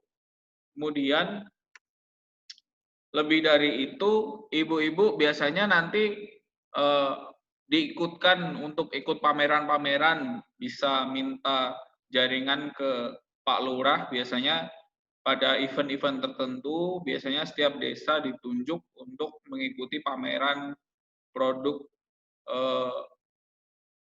produk daerah, bisa di mall atau misalnya di lapangan tertentu untuk acara tertentu. Nah, ibu-ibu tidak perlu memiliki punya kios karena sekarang banyak produk juga yang tidak memiliki kios tapi tetap bisa melakukan penjualan produk dengan berhasil. Nah, selain itu bisa juga dilakukan namanya pop-up store ibu-ibu. Misalkan ibu pernah main ke Sunday Market UGM atau Car Free Day, itu biasanya banyak pop-up store atau stand produk penjualan yang mereka jual secara langsung di situ. Ini gambar ini adalah contoh pameran produk yang dilakukan oleh Dinas Pertanian dan Pangan Gunung Kidul. Biasanya nanti produk ibu akan pajang di situ. Nah, kemudian ibu-ibu juga bisa melakukan cara pemasaran partnership atau kerjasama, dititipkan ke pusat oleh-oleh, bisa di toko oleh-oleh di toko bakpia misalnya, atau toko-toko yang biasa dilewati para pengunjung atau turis dari daerah Indonesia maupun daerah luar. Biasanya itu akan dititipkan di situ, terutama bagi toko-toko yang menyediakan produk-produk beku. Nah, di situ akan menjadi cara pemasaran yang kedua. Kemudian selanjutnya, ibu-ibu juga bisa melakukan namanya online selling. Nah, dalam masa pandemi ini, masa corona ini, penjualan toko online, baik itu Tokopedia, Bukalapak, Shopee, dan lain-lainnya itu sangat meningkat. Nah, ini adalah salah satu kesempatan juga bagi ibu-ibu bisa melakukan toko online yang saya sebutkan di atas. Misalnya toko online bisa di Shopee atau di Bukalapak atau di Tokopedia, seperti itu. Kemudian bisa juga dengan WhatsApp. Ibu-ibu menyediakan WhatsApp, bisa dijual ke grup-grup WhatsApp yang ibu-ibu ikuti, getok tular, seperti itu istilahnya. Ibu-ibu bisa minta Pak Lurah untuk misalnya untuk menyebarkan produk ke grup lurah-lurah. Nah, itu nanti akan banyak jaringan yang bisa ibu-ibu capai. Kemudian selain itu, ibu-ibu juga bisa membuat Instagram. Nah, sekarang apa-apa masyarakat sudah mencarinya di Instagram, Google sudah mulai jarang dipakai, apa-apa dicari lewat Instagram. Nah, nanti kalau misalkan produk ini bisa produksi, nanti kami juga akan terus dampingi ibu-ibu untuk melakukan pemasaran secara online. Seperti itu. Ini adalah contohnya, dan biasanya produk online seperti ini itu apa ya namanya, selalu juga disertai dengan gambar produk yang bagus. Ini kalau ibu lihat, ini adalah salah satu gambar produk singkong frozen juga. Ini singkong keju, mereknya Meduk Empuk. Nah, kemudian yang ini singkong frozen juga, singkong beku, mereknya Singkong Jalak Towo. Nah, ini cara memfoto produk seperti ini untuk ditampilkan di beragam platform online, Instagram, Facebook, Twitter, WhatsApp, Telegram, Line, Shopee, Tokopedia. Ini penting nanti apabila kami ada materi lanjutan, mungkin materi ini juga akan kami sampaikan ke ibu-ibu tentang food fotografi. Bagaimana sih cara kita untuk memfoto atau memotret produk kita supaya terlihat bagus, seperti itu. Sehingga kalau kita penjualan online, orang langsung lihat, oh ini bagus kemasannya, oh ini bagus bentuknya, bagus penataannya. Nah, seperti itu juga bisa ibu-ibu pelajari.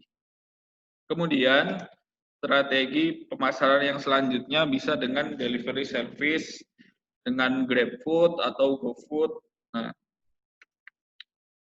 keunggulan produk ini adalah ibu-ibu bisa memasarkan produk secara langsung atau ready to eat. Nah, jadi kalau ibu-ibu mau menggunakan GrabFood atau GoFood, tentu harus ada produk yang siap makan. Jadi tidak hanya singkong beku, karena nanti di aplikasi konsumen bisa membeli singkong beku saja atau bisa membeli singkong yang siap makan dari ibu-ibu. Ini adalah cara penjualan yang saat ini sangat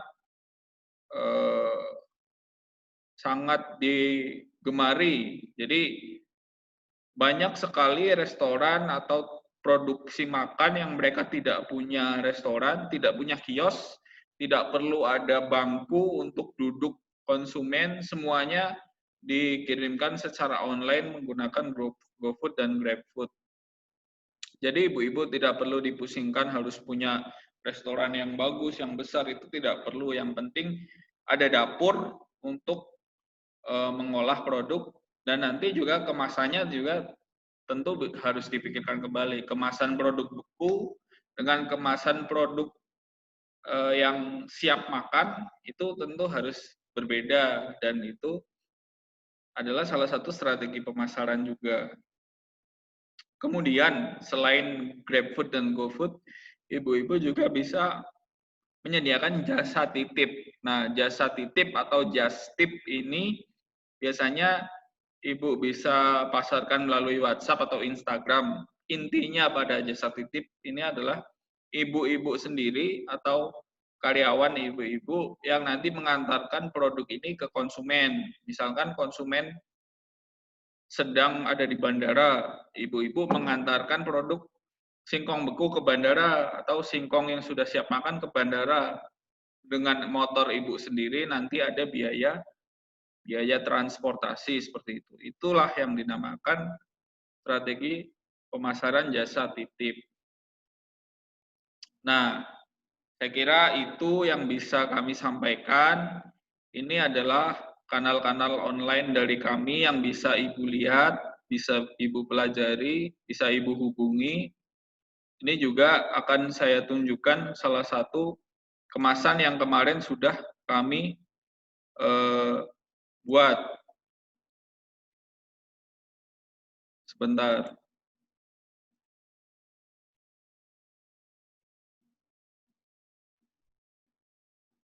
Nah, ini.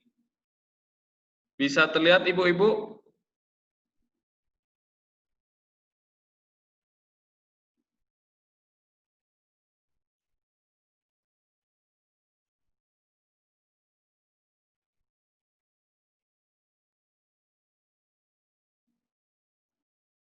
Bagaimana, apa bisa terlihat?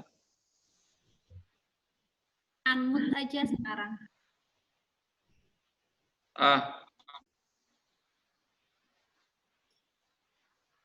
Monggo Bu, mikrofonnya bisa dibuka. Silakan berdiskusi kalau ada pertanyaan atau masukan untuk labelnya seperti ini. Ya, ini adalah kemasan yang sudah dibuat sementara ini seperti ini produknya. Itu cuman contoh aja Ibu. Ya, ini hanya contoh nama saja. Produknya bisa ngikutin ibu-ibu mau seperti apa. Nonton. Bisa aja, wah ini desainnya nggak bagus, bisa diganti, monggo. Ini cuma contoh aja. Ini sudah mencakup semua tadi yang dijelaskan di kemasan. Pengemasan tadi ya, ada nama produknya, kemudian nanti dituliskan kapan boleh dikonsumsinya, komposisinya ada di situ. Nanti kalau ketambahan nomor PIRT atau BPOM atau hal itu, nilai jualnya akan lebih bagus lagi. Namanya seperti ini gimana Bu? Nggak apa-apa. Bagus dong Mbak itu. Nanti ditempel di kemasannya. Mungkin ada pertanyaan tentang materi tadi? Kalau untuk gimana Bu? yang itu loh, bumbunya itu, kalau misalnya kan udah dipakai tapi untuk apa? Ngerendam yang lain lagi bisa? Sebenarnya bisa Bu.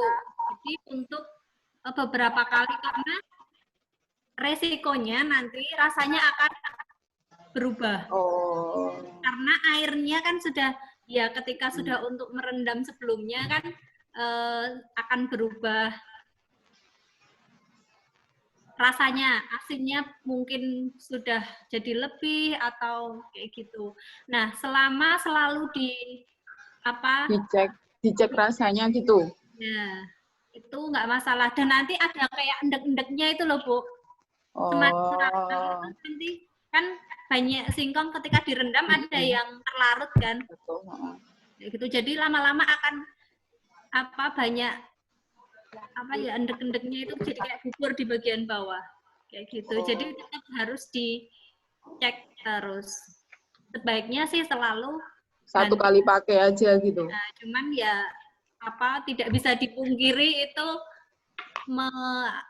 menurunkan biaya produksi ya. Cuman untuk hitungannya yang tadi, untuk harga tadi yang saya tuliskan itu untuk 1 kali merendam. Pakaian. 2 atau 3 kali mungkin masih bisa, Bu. Oh iya.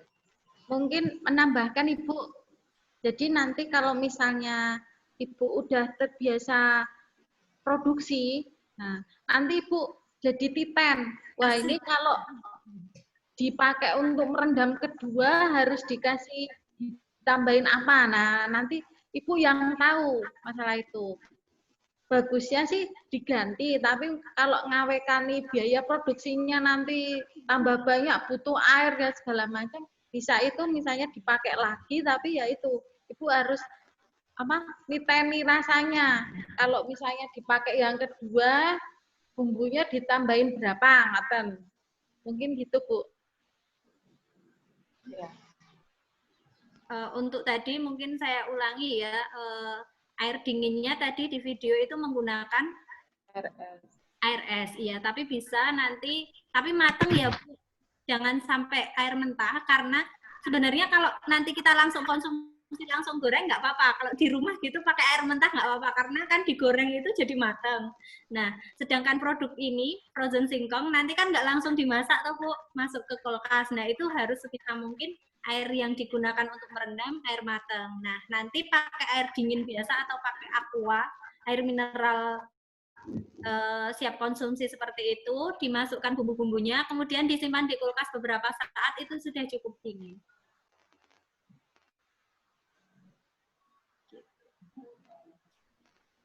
Silakan, ada pertanyaan lagi mungkin Ibu-Ibu.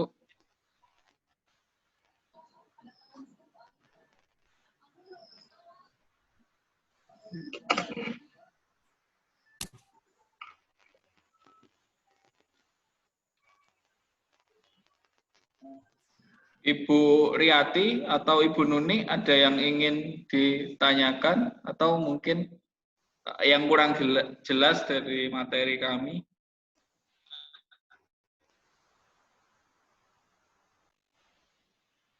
Di unmute aja Bu Riyati, Bu Nuni sama Bu Dani. Di unmute aja.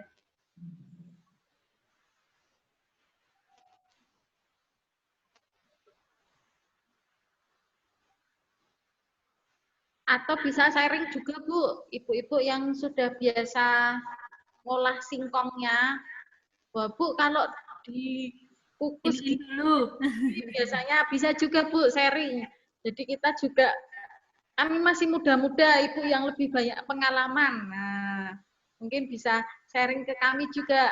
Jadi bisa kita nambah wawasan juga, mungkin kita belum tahu gitu.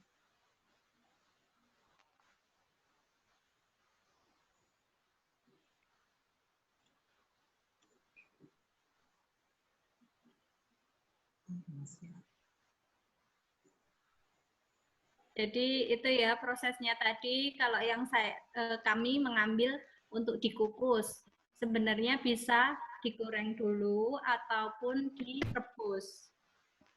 Sama prosesnya tetap harus direndam juga. Jadi dikukus, direbus atau digoreng, kemudian langsung masuk ke rendaman. Nah, kalau sama-sama waktunya sama 30 menit. Cuman kalau digoreng itu ukurannya harus kecil, karena kalau terlalu besar pakai singkong yang besar itu nanti takutnya tengahnya tetap tidak matang. Dan minyaknya harus banyak sekali, jadi biaya produksinya nanti akan tinggi. Sama-sama nanti bisa merekah. Kemudian hanya saja kalau digoreng masukkannya ke minyak ke air panas. Kemudian kalau direbus itu juga sama, malah lebih cepat. 20 menit bisa empuk nggih Bu. Kalau rebus singkong bisa lebih cepat kan kalau direbus. Hanya saja kalau direbus itu, di singkong itu tadi sudah disebutkan vitamin kandungannya banyak sekali. Nah, kita meminimalkan hilangnya kandungan-kandungan itu. Kalau direbus nanti akan banyak yang terlarut keluar dari singkongnya, sehingga memilih untuk dikukus dengan kos yang lebih kecil. Gitu. Lanjut di misal sudah tidak ada pertanyaan. Bagaimana? Sudah Ibu-Ibu? Tidak ada yang ingin ditanyakan lagi? Bisa tanya di grup ya Bu, nanti kalau ada kendala. Ya. Nanti dosen-dosen yang lainnya akan saya masukkan di grup. Jadi bisa menanyakan izinnya, atau menanyakan kemasannya, menanyakan bagaimana pemasarannya, atau menanyakan bahan bakunya, bisa tanya di grup. Oke, insya Allah bisa dilakukan itu. Nanti kami akan dimasukkan ke grup dan kami akan insya Allah terus mendampingi ibu-ibu ya, paling tidak melalui WhatsApp itu. Dan jika diperlukan kami juga akan datang ke desa Bauran, ke Dusun Sanan untuk mendampingi ibu-ibu. Nah, sebelum ditutup, ini ada penutup dulu dari Ibu Kaprodi, mungkin ingin yang silakan. Baiklah, sekali lagi terima kasih atas partisipasinya. Kami berharap apa yang kami berikan saat ini itu bermanfaat buat ibu-ibu semua, buat Desa Bauran, khususnya Pedukuhan Sanan, dan untuk spesifik ke ibu-ibu ini, syukur nanti bisa menjadi usaha. Jadi bekal dari pengetahuan tentang bahan baku, proses produksi frozen singkong ataupun mokaf, kemudian bagaimana cara menentukan kemasan dan apa saja yang harus ada di kemasan, kemudian bagaimana cara pemasaran, dan bagaimana mengurus perizinan, itu bisa menjadi bekal ibu-ibu. Jadi ini yang kami berikan itu dasar ketika kita mau memulai usaha. Frozen singkong ada banyak sekali.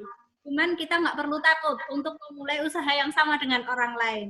Rezeki tetap yang ngatur, yang kuasa. Ya, tetap kita coba. Nah, setelah berjalan, insya Allah akan tetap kita harus, ketika kita usaha, kita harus selalu berinovasi, ya kan Bu?